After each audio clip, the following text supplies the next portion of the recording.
20वीं सदी की शुरुआत से पहले की बात है। मालाबार यानी आज का केरल। ब्रिटिश सरकार का एक नौजवान अफसर एक लड़की पर फिदा हो गया। लड़की शादीशुदा थी, लेकिन अफसर महोदय तो लंदन से नए नए आए थे। उन्हें लगता था कि इन अनपढ़ गवार भारतीय के कॉन्सेप्ट में कहीं शादी वादी होती नहीं, इनको क्या पता सोसाइटी क्या होता है। अफसर को लगा कि मालाबार में कानूनी शादी जैसा कुछ होता नहीं होगा, लिहाजा पहुंच गए लड़की के घर। उन दिनों अंग्रेजों से पंगा लेने की हिम्मत कम लोगों में थी, इसलिए लड़की का जो पति था वो पहली बार तो कुछ कह नहीं पाया। अगले दिनों में ब्रिटिश अफसर जब लगातार घर के चक्कर लगाने लगा, लड़की के पति ने एक युक्ति निकाली। अगले रोज जैसे ही ब्रिटिश अफसर लड़की के घर पहुंचा, उसने वहां एक अजीब नजारा देखा। घर के बाहर हाथी खड़ा था, सजा धजाया हाथी और सिर पर सोने का मुकुट। बगल में मशालें जल रही थी, बैंड बाजे बज रहे थे। घर के सामने भारी भीड़ जमा थी। अंग्रेज कुछ समझ पाता, इतने में लड़की का पति सामने आया और अंग्रेज अफसर से बोला कि हुजूर, ये सब आपके सम्मान में है।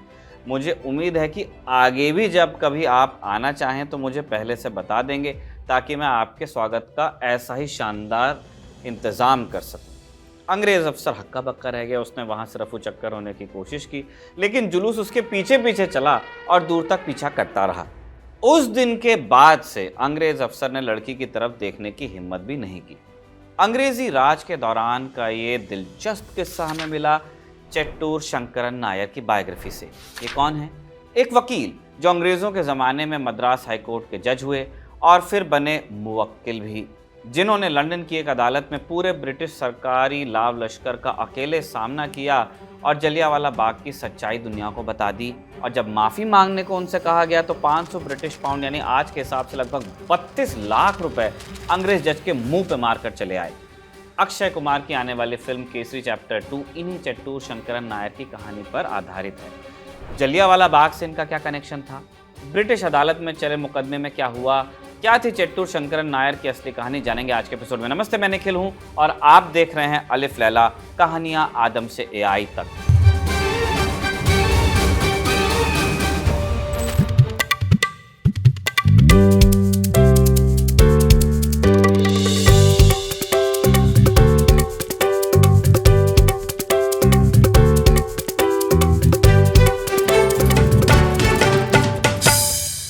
1857 में केरल के पलक्कड़ में जन्मे शंकरन नायर एक रसूखदार परिवार से थे।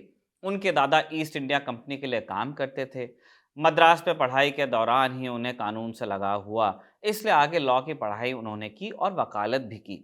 शुरू से ही नायर अपने बेबाक स्वभाव के लिए जाने जाते थे। एक बार मद्रास के भारतीय वकीलों ने तय किया कि कोई भी भारतीय वकील किसी अंग्रेज बैरिस्टर के जूनियर के रूप में काम नहीं करेगा। नायर ने इसका विरोध किया। उनका मानना था कि हर वकील को अपना सीनियर चुनने का हक होना चाहिए। दूसरे वकील इस बात से इतने नाराज हुए कि नायर का बहिष्कार कर दिया, लेकिन नायर अपनी बात पर डटे रहे। ऐसी ही कई घटनाएं उनके करियर में हुई। अगर वो किसी बात पर वाकई यकीन करते थे तो उससे कभी हटते नहीं थे। 1908 में मॉन्टेग्यू चेम्सफोर्ड सुधारों पर बहस चल रही थी। तब उन्होंने एक लेख में अंग्रेजी जूरी की आलोचना की। लिखा कि अंग्रेज जूरी अंग्रेजों के पक्ष में फैसला देती है। इससे एंग्लो इंडियन समुदाय नाराज हो गया। नायर जज बनने वाले थे। एंग्लो इंडियन कम्युनिटी ने सीधे वॉइसरॉय को खत लिख दिया और लिखा कि उन्हें जज न बनाया जाए, इस तरह की बातें करते हैं। लेकिन नायर अपनी बात पर अड़े रहे। सिर्फ एंग्लो इंडियन ही नहीं, कई रूढ़िवादी भारतीयों को भी नायर फूटी आंख नहीं सुहाते थे।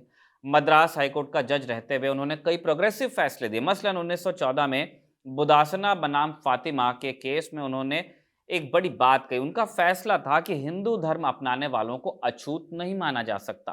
कई मामलों में उन्होंने अंतर जाति और अंतर धार्मिक विवाहों को मान्यता दी। नायर के तीखे बोल और बेबाक राय के चलते भारत के राज्य सचिव एडविन मॉन्टेग्यू ने एक बार उन्हें इम्पॉसिबल मैन करार दिया था।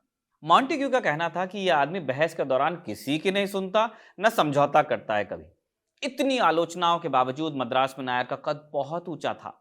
1897 में वो कांग्रेस के अध्यक्ष भी बने। उस वक्त वो सबसे कम उम्र के अध्यक्ष थे। वो अब तक के एकमात्र मलयाली हैं जिन्होंने ये पद संभाला, कांग्रेस अध्यक्ष का। 1908 में उन्हें मद्रास हाईकोर्ट का स्थायी जज भी बनाया गया। उनके कड़े फैसलों की बदौलत 1912 में अंग्रेज सरकार ने उन्हें नाइट की उपाधि दी, यानी उनके नाम के आगे सर लग गया।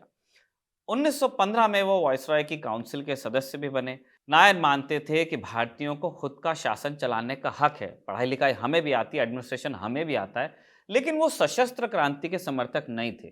उस वक्त के ज्यादातर कांग्रेसियों की तरह उनका भी मानना था कि ब्रिटिश सरकार में रहकर भारतीयों को उनके हक दिलाए जाने चाहिए। इसी कोशिश के तहत 1919 में जब मॉन्टेग्यू चेम्सफोर्ड रिफॉर्म किए गए, नायर की इन्हें लागू करवाने में बड़ी भूमिका रही। मॉन्टेग्यू चेम्सफोर्ड रिफॉर्म्स के कारण पहली बार प्रांतों में दोहरी सरकारों का सिस्टम आया। इसने शासन में भारतीयों की भूमिका को बढ़ाया।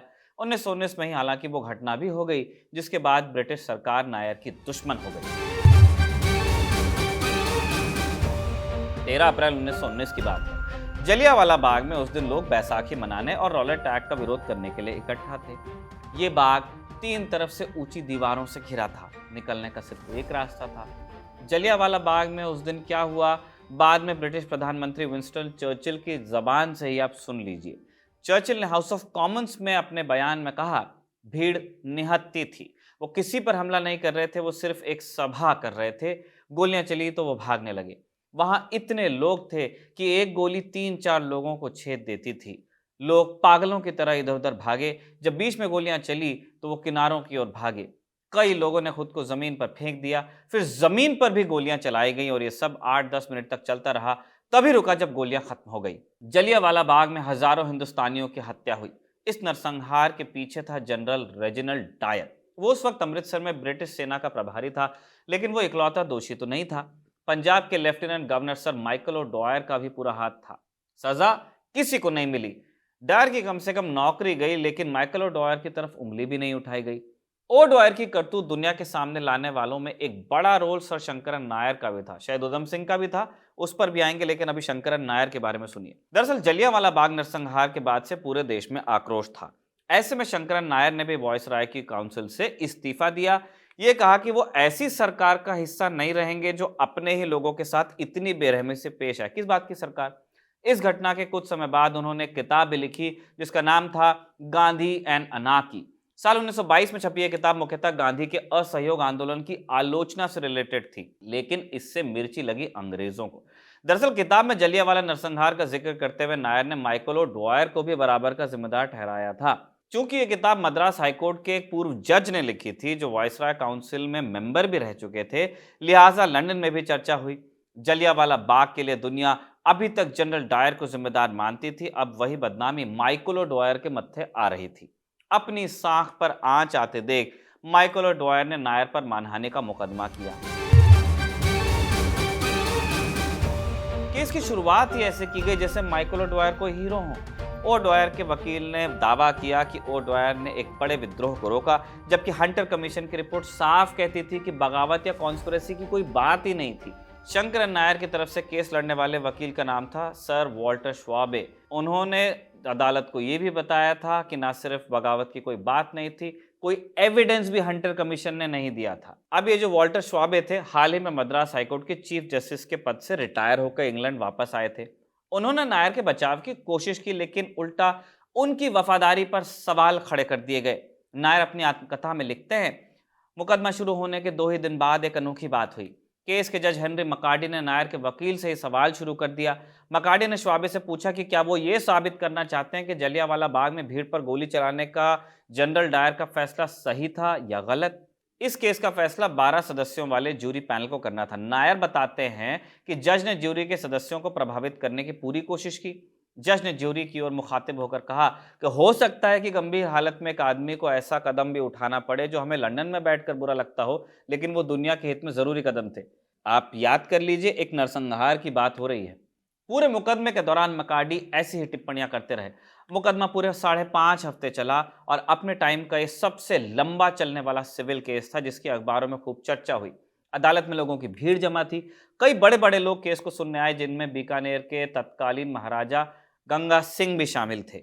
जज के पक्षपाती रवैये के चलते शुरू से साफ था कि फैसला नायर के खिलाफ ही जाएगा, लेकिन इस मुकदमे के जरिए वो जलियांवाला बाग का सच अंग्रेजों के सामने ला पाए जो उनकी किताब भी नहीं कर पाई थी। मुकदमे के दौरान पंजाब में हुए अत्याचारों के कई गवाह पेश हुए। गुरदासपुर के एक वकील ने बताया कि कैसे जनरल डायर जलियांवाला बाग की घटना से पहले और बाद में भी लोगों के साथ अत्याचार करता रहा। फर्स्ट वर्ल्ड वॉर के दौरान डायर ने भारतीयों को जबरदस्ती फौज में भर्ती करने की कोशिश की। गवाहों ने बताया कि आधी रात को घर पर रेड मारकर उन्हें उठा लिया जाता था। सबसे पहले उनके सारे कपड़े उतार दिए जाते और जूते सिर पर बांध दिए जाते और जेल में तमाम तरह से टॉर्चर किया जाता। सिर पर बांधने की बात को गंभीरता से लीजिए, हम पंजाब की बात कर रहे हैं। आमतौर पर दुनिया सिर्फ जलियांवाला बाग की घटना को जानती है, जबकि उसके बाद के दिनों में भी भयानक अत्याचार हुआ था। लोगों को जमीन पर रगड़ रगड़ कर चलने को कहा जाता। जलियांवाला नरसंहार के अगले ही रोज ब्रिटिश हवाई जहाजों ने गुजरांवाला में बम गिराए, मशीन गन से मासूम लोगों पर गोलियां चलाई और केस के दौरान एक 12 साल के लड़के ने बताया कि वो शहर के बीचों बीच एक फव्वारे के पास खड़ा था। कोई कॉम्बैट नहीं चल रहा था। अचानक हवाई जहाज से बम गिरा, उसके पास एक खड़े लड़के की मौत हो गई, वो खुद भी घायल हो गया। ये सब घटनाएं अकेले डायर के द्वारा संभव नहीं थी। नायर ने यह साबित करने की कोशिश की कि पंजाब के लेफ्टिनेंट गवर्नर के तौर पर माइकल और ड्वायर भी जिम्मेदार थे। उसने जनरल डायर को उकसाया और खुली छूट भी दी। इस बात की तस्दीक खुद ब्रिटेन के पूर्व प्रधानमंत्री एच एस्क्विथ ने की थी। हाउस ऑफ कॉमन्स में दिए अपने बयान में एस्क्विथ ने कहा था, मुझे बड़ा दुख है कि सिविल अधिकारियों ने अपना काम छोड़ दिया। अगर अमृतसर में सिविल ऑफिसर्स ने शुरू में अपना काम ठीक से किया होता और बाद की सैन्य कार्रवाइयों को नियंत्रित किया होता तो शायद 13 अप्रैल की वो भयानक घटना कभी नहीं होती। तमाम गवाहियों, बयानों के बावजूद फैसला क्या आया, जो आप सोच ही सकते हैं। वकीलों की दलीलें पूरी होने के बाद जज मैकार्डी ने एक अंतिम भाषण दिया और जूरी के सामने खुलकर जनरल डायर का समर्थन करते हुए कहा, ओडवायर का भी, कि जनरल डायर ने सही काम किया था। मेरी राय में भारत के सेक्रेटरी ऑफ स्टेट ने उन्हें गलत तरीके से सजा दी। मैकार्डी का यह बयान बहुत कंट्रोवर्शियल था। ये न सिर्फ इंडिया ऑफिस के फैसले के खिलाफ था जिसमें अंग्रेज ही बैठे थे, बल्कि भारत सरकार जो अंग्रेज चला रहे थे, कमांडर इन चीफ और आर्मी काउंसिल के फैसले के भी विरुद्ध था। इन तमाम संस्थाओं ने जनरल डायर को दोषी माना था। लंदन की अदालत ने हालांकि इस केस में दोषी शंकरन नायर को ही मान लिया। जूरी के 11 सदस्यों ने उनके खिलाफ फैसला दिया। नायर को मानहानि का दोषी ठहरा दिया गया और चूंकि जूरी ने सर्वसम्मति से फैसला नहीं दिया था, लिहाजा जज ने नायर से कहा कि वो दोबारा केस फाइल कर सकते हैं। और नायर, जो अपने स्वभाव के लिए जाने जाते थे, वो अपने मन में बात रखते नहीं थे, बोल देते थे। सोचिए उन्होंने क्या कहा होगा। नायर ने कहा कि 12 नए अंग्रेज भी वही फैसला देंगे जो इन लोगों ने दिया है। ये कहकर उन्होंने दोबारा केस लड़ने से इनकार किया। मानहानि के एवज में जज ने नायर को 2 ऑप्शंस दिए थे कि या तो माफी मांग लीजिए या ओडवायर को 500 पाउंड और केस का खर्चा चुकाइए। नायर ने जुर्माना देना चुना क्योंकि उनके अनुसार जलियांवाला बाग का सच किसी अदालती केस से झुटलाया नहीं जा सकता था। नायर की बात सच साबित हुई। इस केस के चलते आजादी की लड़ाई ने और जोर पकड़ा। हिंदुस्तानियों को समझ आ गया कि ब्रिटिश सरकार सिर्फ अंग्रेजों के लिए है। केस जीतने के बावजूद सर माइकल ओडवायर की साख को बट्टा लगना था, लगी गया। सितंबर 1928 की घटना पर गौर कीजिए। लंदन के नॉर्थ ब्रदरहुड चर्च में ओडवायर को भाषण देने के लिए बुलाया गया था। जैसे ही ओडवायर खड़े हुए, लोगों ने उनका विरोध किया, नारे लगाए। ओडवायर को बिना बोले लौटना पड़ा। ओडवायर ताउम्र जलियांवाला नरसंहार के सच से जूझता रहा और अंत में यही उसकी मौत का कारण भी बना। साल 1940 लंदन के कैक्सटन हॉल में ओडवायर स्पीच दे रहा था जब सरदार उधम सिंह ने अपनी पिस्तौल से गोलियां उसके सीने में उतार दी। जलियांवाला बाग का बदला इसी तरह पूरा हुआ। इसी नोट के साथ हम अलिफ लैला के इस एपिसोड को कंक्लूड करते हैं। इसे कमल ने लिखा और आदित्य ने रिकॉर्ड किया। आप देखते रहिए खबरगांव।